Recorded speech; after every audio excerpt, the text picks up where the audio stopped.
जय हिंद दोस्तों, मैं प्रेम नैनीवाल आप लोगों का साइंस टीचर और आज हम पढ़ने वाले हैं कक्षा 7 की विज्ञान। और दोस्तों चूंकि मैं आपको फिजिक्स पढ़ाने वाला हूं, आपकी साइंस में जो फिजिक्स के चैप्टर है वो मैं कवर आपको करवाऊंगा।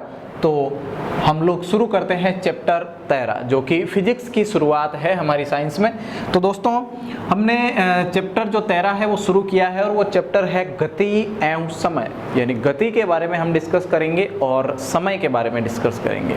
तो दोस्तों आपने पहले की कक्षाओं में, पूर्व कक्षाओं में आपने पढ़ा होगा कि गतियाँ जो है वो कितने प्रकार की होती है और कितने प्रकार से मेरा मतलब है कि आपने एक विशेष प्रकार की गति पढ़ी होगी। बिल्कुल नॉर्मल उदाहरण मैं आपको देता हूं और वो है सरल रेखीय गति।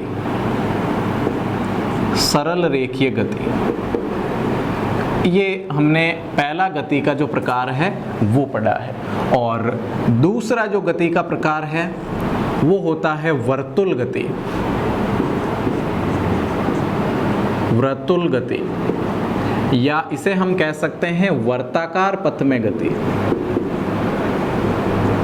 वर्ताकार पथ में गति ये एक प्रकार की गति है और दोनों में ही नाम से ही हमें पता चल रहा है कि ये कौन सी गतियां हैं। और तीसरी जो गति हमने पढ़ रखी है वो पढ़ रखी है आवर्ती गति। आवर्ती गति, ठीक है ना, या इसे हम आवर्त गति भी कह सकते हैं। तो तीन प्रकार की गतियां दोस्तों हमने पढ़ी थी पहले, और सरल रेखीय गति, वर्तुल गति या वर्ताकार पथ में गति, आवर्ती गति। तो सबसे पहले मैं आपको एक बार जरा सा इनसे परिचित करवा देता हूं कि सरल रेखीय गति क्या है। भले ही हमने जो है इस चीज को देख रखा हो पिछली कक्षाओं में, लेकिन सरल रेखीय गति, जब कोई वस्तु बिना मुड़े सीधी चलती है, अपने पथ पर, अपने रास्ते पर वो मुड़ती नहीं है, वो सीधी चलती है, तो हम कहेंगे कि उस वस्तु की जो गति है वो सरल रेखीय गति है। सरल रेखा में चलना, ठीक है ना, सीधी रेखा में चलना, ये सरल रेखी। जैसे कि पाइप में गेंद की जो गति होती है, आप पाइप में गेंद को लुढ़का रहे हो तो अब वो जो गति करेगी वो सीधा करेगी, क्योंकि पाइप में वो मुड़ तो सकती नहीं है, तो इसलिए वो गति कहलाएगी सरल रेखीय गति। और जैसे सड़क में मान लो बंकन नहीं है, मोड़ भी नहीं है सड़क में, और कोई गाड़ी है वो सीधा चल रही है बिना मुड़े, तो जब तक वो मुड़ती नहीं है तब तक की जो गति होगी वो दोस्तों सरल रेखीय गति होगी। तो इस तरीके से हम सरल रेखीय गति को समझ सकते हैं। दूसरा हमारे पास जो एग्जाम्पल है वो है वर्तुल गति, जिसे हम कहेंगे वर्ताकार पथ में गति। और बिल्कुल नाम से ही स्पष्ट है, बिल्कुल सही आप सोच रहे हैं कि वर्ताकार जो गति होती है, वर्ताकार पथ में गति, कोई वस्तु यदि गोल गोल घूमना जो है वहाँ पे रहेगी, वो गोल गोल घूमेगी, तो उसकी जो गति होगी वो कहलाएगी वर्ताकार पथ में गति। जैसे कि हमारी जो पृथ्वी है वो सूर्य के चारों ओर चक्कर लगाती है, वो घूमती है सूर्य के चारों ओर, तो वो जो गति है वो वर्ताकार पथ में गति है। चंद्रमा हमारी पृथ्वी के चक्कर लगाता है तो वो वर्ताकार पथ में गति है। हमने किसी रस्सी के अंतिम सिरे पर हमने एक पत्थर को कसकर बांध दिया है और उस रस्सी को अपने ऊपर ऐसे घुमा रहे हैं, तो दोस्तों वो भी एक प्रकार की वर्ताकार गति है, वर्तुल गति है या वर्ताकार पथ में गति है। तो ये होती है वर्ताकार पथ में गति, जब वस्तु गोल गोल घूमती है ना। और उसके बाद जो तीसरा प्रकार है वो हमारे पास है आवर्ती गति, यानी कि यदि कोई वस्तु अपनी गति को समय के साथ वापस दोहराती है, अपनी गति की वो पुनरावृत्ति करती है, तो हम कहेंगे कि उस वस्तु की जो गति है वो आवर्ती गति है। जैसे कि मान लीजिए कि किसी खूंटी से आपने किसी सरल लोलक को लटका रखा है, किसी दृढ़ सिरे से आपने एक धातु के गोले को, सरल लोलक का मतलब आप जानते होंगे, धातु का गोला, और इसको मैं यहाँ स्थिति ए पर लाकर छोड़ता हूँ, ए पे पकड़ के, धातु के गोले को पकड़ के ए तक लाए, छोड़ दिया, यहाँ से फ्री कर दिया इसको, है ना। तो ये इस तरीके से, ये धागे से बंधा हुआ है, ऊपर से धागे से कोई गोला है धातु का या पत्थर है जो लटका हुआ है किसी खूंटी से, यहाँ पे कोई खूंटी लग रखी है, ये धागे से बंधकर लटका हुआ है। तो यहाँ इसको यहाँ ए पर पकड़कर छोड़ने के बाद ये क्या करेगा, गति करेगा। तो हमने ये देखा है कि ये जो सरल लोलक है ये यहाँ से पकड़ के छोड़ने के बाद ये यहाँ तक जाएगा, बी तक, वापस आएगा, वापस जाएगा, वापस आएगा, यानी एक निश्चित समय के बाद वो अपनी गति को दोहराता है और ऐसी गति को हम कहते हैं आवर्ती गति या आवर्त गति।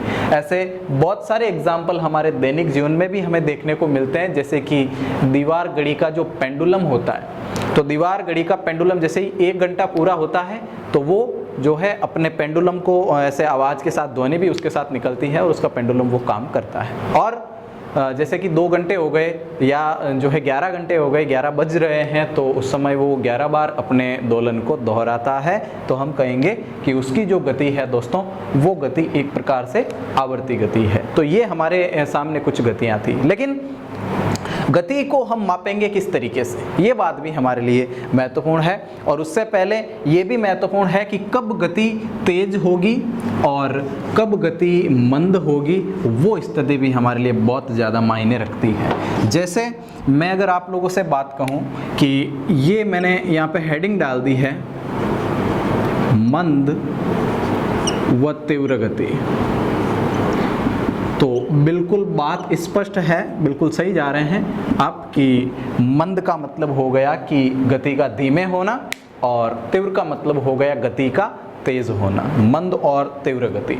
लेकिन मैं आपसे ये कह रहा हूँ कि अगर कहीं पे आपको 6-7 प्रकार की गतियाँ दे रखी है, 4-5 प्रकार की गतियाँ दे रखी है, 4-5 वस्तुओं की गतियाँ दे रखी है, तो क्या आप वहाँ पे ये तय कर पाएंगे कि कौन सी वस्तु की गति मंद है और कौन सी वस्तु की गति तेज है? जी हाँ, बिल्कुल, मैं वही कहने जा रहा हूँ आपको कि मैंने 4-5 एग्जाम्पल आप लोगों के सामने रख दिए।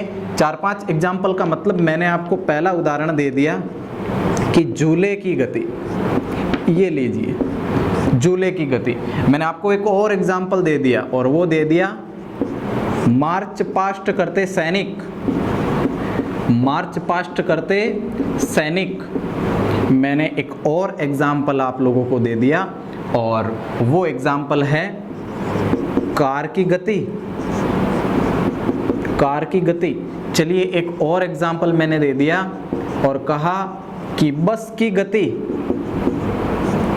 और फिर मैंने एक और एग्जाम्पल दिया और बोला चीते की गति या चीते का दौड़ना, चीता चल रहा है, दौड़ रहा है, जो भी है। मैंने इतने सारे एग्जाम्पल आप लोगों के सामने रख दिए। तो क्या आप इन सब में से तय कर सकते हैं कि कौन सी गति मंद है और कौन सी गति तीव्र है? क्या आपके लिए ये संभव है? क्या मैं आपसे ये सवाल कर सकता हूँ कि झूले की गति और मार्च पास्ट करते सैनिक, कार की गति, बस की गति, चीते की गति, ये गतियाँ मंद है या ये गतियाँ तीव्र है? तो दोस्तों इस तरीके से इनको तय करना हमारे लिए जो है बिल्कुल कठिन होगा। हम ऐसा नहीं कर सकते क्योंकि हमें नहीं पता कि झूला मंद चलता है या झूला तीव्र चलता है, क्योंकि अगर मशीन पीछे बढ़िया सी लगी हुई हो किसी इलेक्ट्रिक झूले में तो वो तेज़ी से भी तो चल सकता है और वो मंद भी तो हो सकता है अगर कोई धकेलने वाला उसे ना हो। तो मार्च पास्ट करते सैनिक है, वो अगर धीमे भी चल सकते हैं और तेज भी चल सकते हैं, वो उनकी एनर्जी पे रहेगा। अच्छा, कार की गति है वो ड्राइवर पे आधारित है, वो मंद है या तीव्र है? हम ऐसा नहीं कर सकते, यानी कि ये मंद है या ये तीव्र है हमारा बताना यहाँ पे जरा सा क्या होगा, मुश्किल होगा। तो दोस्तों गति तीव्र कब होती है और मंद कब होती है और इसका पता हमें कैसे चलता है, इस बात को समझने के लिए हमें ये चाहिए भाई कब गति मंद होगी, कब तीव्र होगी, कब हम कह पाएंगे कि ये तेज है, ठीक है ना। तो आप लोग ये स्थिति समझिए, गति हमेशा एक दूसरी वस्तु के सापेक्ष मापी जाती है, सापेक्ष मापी जाती है, ये बात समझ लीजिए।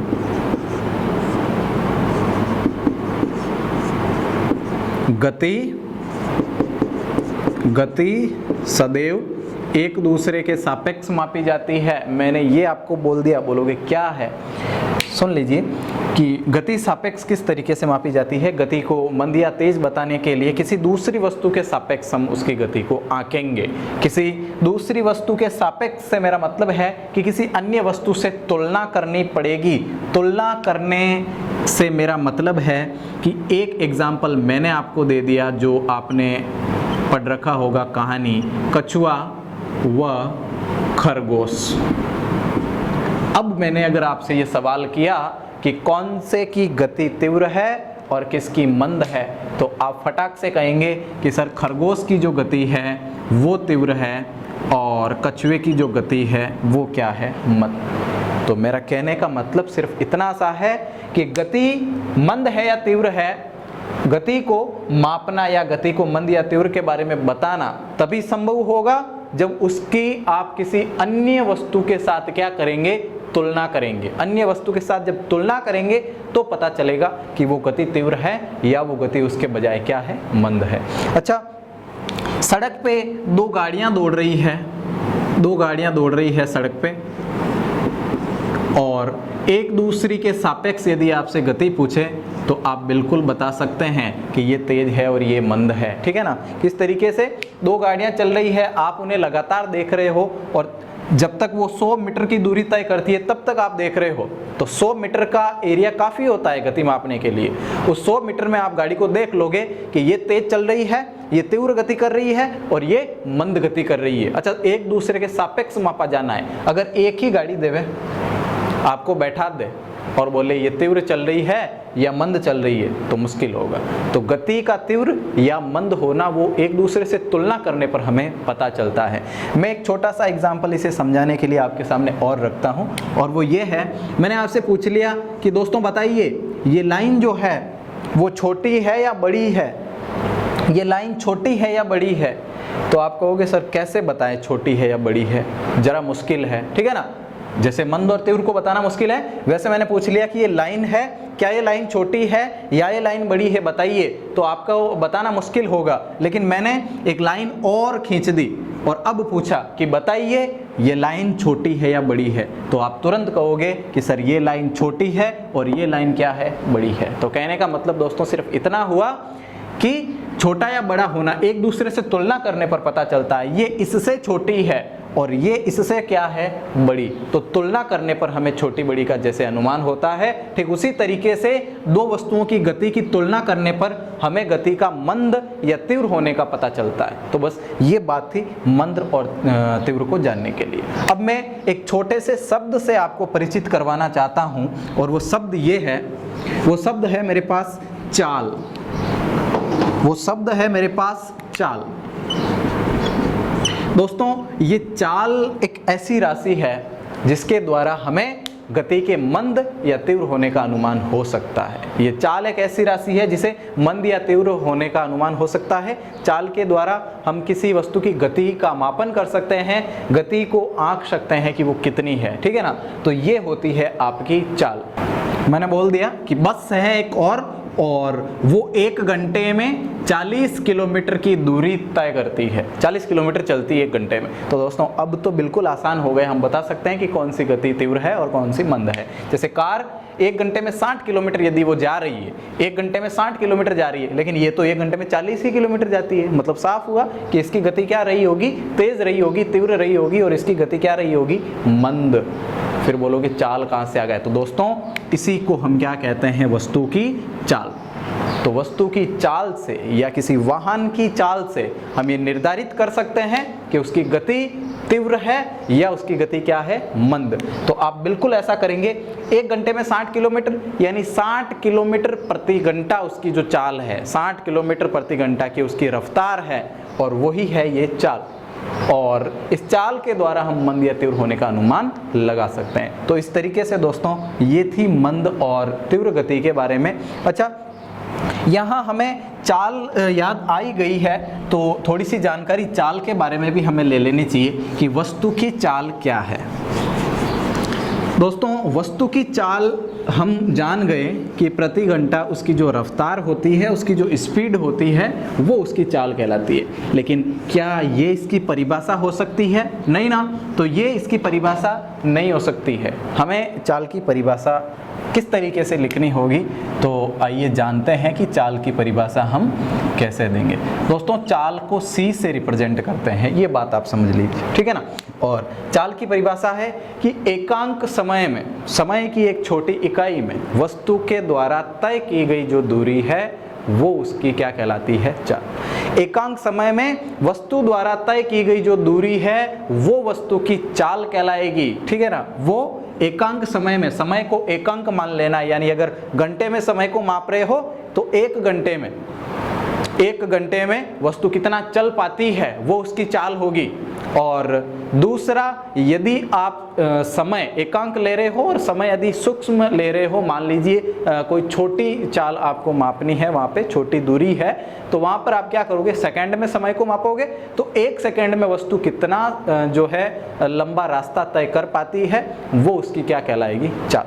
यानी मेरा कहने का मतलब है कि समय जब एकांक हो, एक सेकंड हो, एक मिनट हो या एक घंटा हो, एकांक समय में वस्तु के द्वारा तय की गई दूरी उसकी चाल कहलाएगी। तो आप ऐसे ही लिखोगे, एकांक समय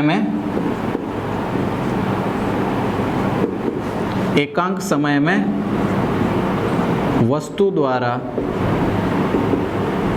तय की गई दूरी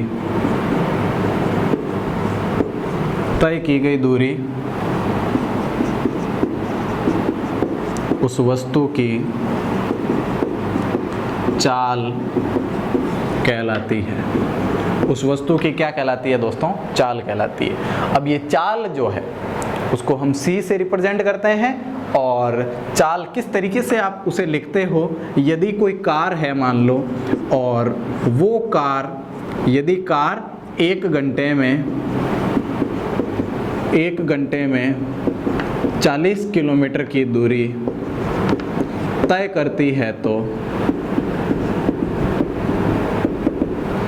यदि कोई कार है और एक घंटे में 40 किलोमीटर की दूरी तय कर रही है, तो उसकी जो चाल होगी, उसकी चाल, उसको आप कैसे लिखोगे, 40 किलोमीटर प्रति घंटा, 40 किलोमीटर प्रति घंटा। अच्छा, निर्वात में प्रकाश के चाल की यदि मैं बात करूं, जो लाइट है, जो प्रकाश आप लोग देख रहे हो, या स्टूडियो में चारों ओर से मेरे सामने प्रकाश की लाइटें आ रही है और आप मुझे देख पा रहे हैं, तो ये जो प्रकाश है इसकी चाल अगर मैं आपको बताऊं तो दोस्तों 3 × 10⁸ मीटर प्रति सेकंड है। यहाँ बड़ी दूरी मेरे को मापनी है, ठीक है ना।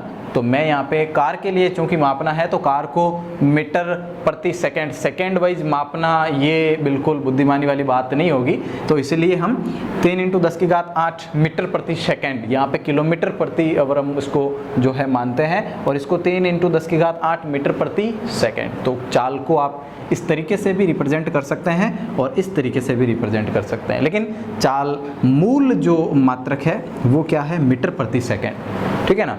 वैज्ञानिक लोग अपने अनुसंधानों में अक्सर मीटर प्रति सेकंड का ही उपयोग करते हैं, जैसे कि प्रकाश के लिए हुआ है। तो इस तरीके से ये होती है वस्तु की चाल। वस्तु की चाल भी कम या ज़्यादा हो सकती है, वस्तु की चाल कम भी हो सकती है, ज़्यादा भी हो सकती है, और जब वो शून्य रहेगी तो वस्तु विराम अवस्था में रहेगी। जब वो क्या रहेगी, शून्य रहेगी दोस्तों, तो वस्तु विराम अवस्था में रहेगी।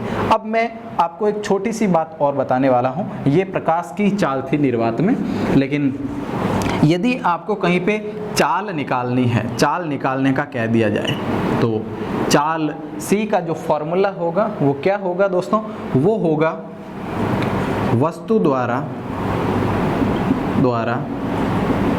तय की गई कुल दूरी, वस्तु द्वारा तय की गई कुल दूरी, और दूरी तय करने में लगा समय, दूरी तय करने में लगा समय। वैसे तो हम अक्सर बोल दिया करते हैं कि चाल बराबर दूरी बट्टे समय, चाल बराबर दूरी बट्टे समय, लेकिन असल में होता क्या है कि वस्तु के द्वारा तय की गई कुल जो दूरी होती है वो दूरी, और उसी दूरी को तय करने में जो समय लगा, समय कौन सा, उसी वस्तु को जो समय लगा है दूरी तय करने के लिए, वो अक्सर ये बात को रिप्रेजेंट करेगा, वो अक्सर चाल के लिए होगा। तो अब वस्तु द्वारा तय की गई कुल दूरी और बटे समय को हमने चाल कह दिया, यानी आप ये कह दोगे कि वस्तु द्वारा तय की गई दूरी को लगे समय से, दूरी तय करने में लगे समय से विभाजित करने के बाद हमें क्या प्राप्त होती है, चाल प्राप्त होती है। लेकिन हम ऐसा भी कह सकते हैं, चाल C है हमारे पास, और दूरी को हम अक्सर d से रिप्रेजेंट किया करते हैं और समय को हम अक्सर किससे रिप्रेजेंट किया करते हैं, t से, यानी कि चाल बराबर दूरी बट्टे समय। कई बार आपसे ऐसे प्रश्न भी पूछ लिए जाएंगे जहाँ पे आपको दूरी निकालनी होगी, यानी d फाइंड आउट वहाँ पे करना होगा, जहाँ दूरी बराबर चाल इंटू क्या होगा दोस्तों, समय होगा। दूरी बराबर चाल इंटू क्या होगा, समय होगा। अच्छा, इसका विपरीत यदि आपको समय पूछ लिया जाए कि समय बराबर क्या होगा, तो समय बराबर यहाँ पे d अपोन क्या हो जाएगा दोस्तों, c। तो पक्षांतरण आप करके यहाँ पे 3 फॉर्मूले निकाल सकते हैं, जिसके द्वारा आप वस्तुओं की चाल, वस्तुओं के चाल जो भी है उसको दूरी करने में, जो दूरी तय करने में जो समय लगा है वो समय यहाँ पे निकाल सकते हैं, और दूरी जो उसने तय की है वो दूरी भी यहाँ पर निकाल सकते हैं इन 3 फॉर्मूलों के उपयोग से। तो ये होती है वस्तुओं की चाल, कम भी हो सकती है मैंने बोला, और चाल क्या हो सकती है, अधिक भी हो सकती है। तो वस्तुओं की चाल के बारे में। तो दोस्तों उन 3 प्रकार की गतियों के अलावा 2 प्रकार की और गतियां हमारे पास हैं, और वो जरा सी अलग ही है। जैसे कि एक समान गति। एक समान गति नाम से बिल्कुल यहाँ पे स्पष्ट हो रहा है कि एक समान ही होगी। जब किसी वस्तु द्वारा सरल रेखा के अनुदिश नियत, जब कोई वस्तु सरल रेखा के अनुदिश नियत चाल से गति करती है, जब कोई वस्तु क्या करती है, सरल रेखा के अनुदिश नियत चाल से गति करती है, यानी गति करने के दौरान उस वस्तु की चाल बदलती नहीं है। मैंने बोला चाल बदलती नहीं है, तो वो जो गति होगी दोस्तों वो एक समान गति कहलाएगी। यानी मेरा कहने का मतलब यह है कि यदि वस्तु सरल रेखा के अनुदिश चल रही है, सरल रेखा के अनुदिश, ये भी उसमें इंपॉर्टेंट है, तो सरल रेखा के अनुदिश तो चल ही रही है, लेकिन चलते समय उसका वेग न तो कम हो न ज़्यादा हो, वो यदि एक समान वेग से, एक समान चाल से वो चल रही है, तो तब वो जो गति होगी वस्तु की वो एक समान गति कहलाएगी। कई बार ऐसा होता है, जैसे हम किसी गाड़ी को चला रहे हैं, मोड़ भी नहीं रहे हैं, उसको सरल रेखा में किसी सीधी सड़क पे चला रहे हैं, और दूसरा कि उसके वेग को हम नियत रख रहे हैं। जैसे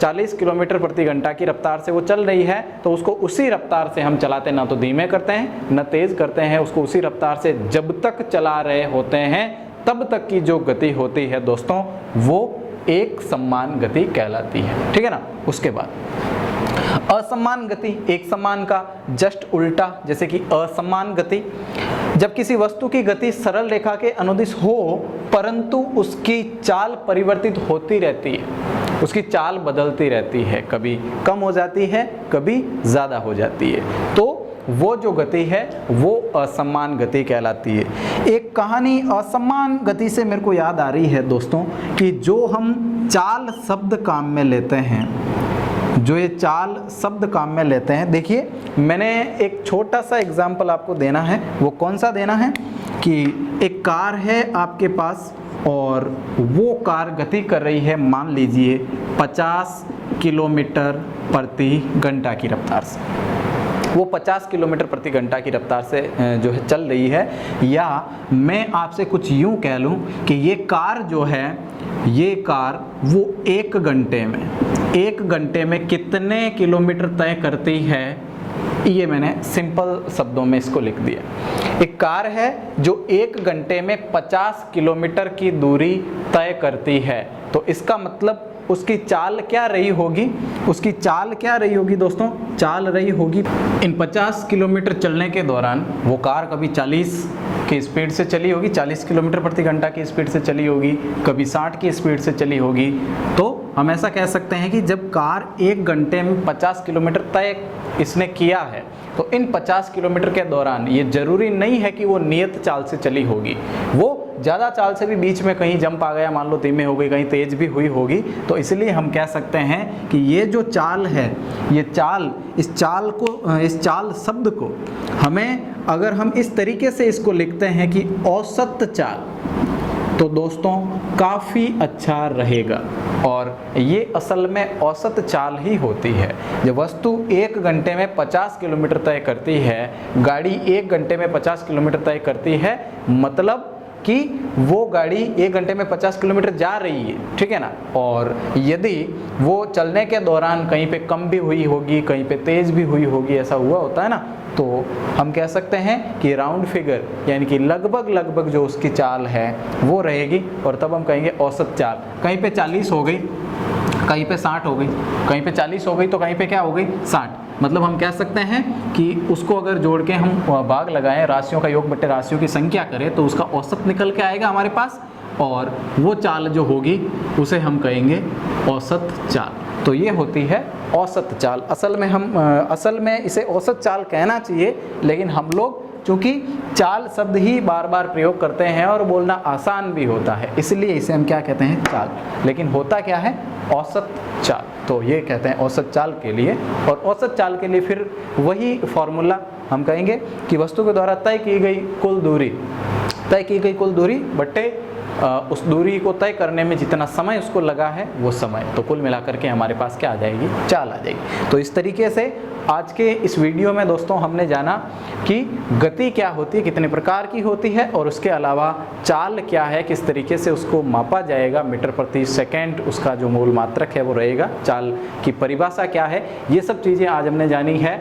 और आज का ये जो सेशन है वो यहीं पर हम इसको ख़त्म करते हैं, नेक्स्ट अगले वीडियो में पढ़ेंगे। लेकिन दोस्तों वीडियो को पूरा देखें, जब आप वीडियो को पूरा देखोगे तो कहानी आपको समझ में आएगी। ये मेरा आग्रह है आप लोगों से कि वीडियो को पूरा देखिए, और आज के लिए इतना ही। Thank you.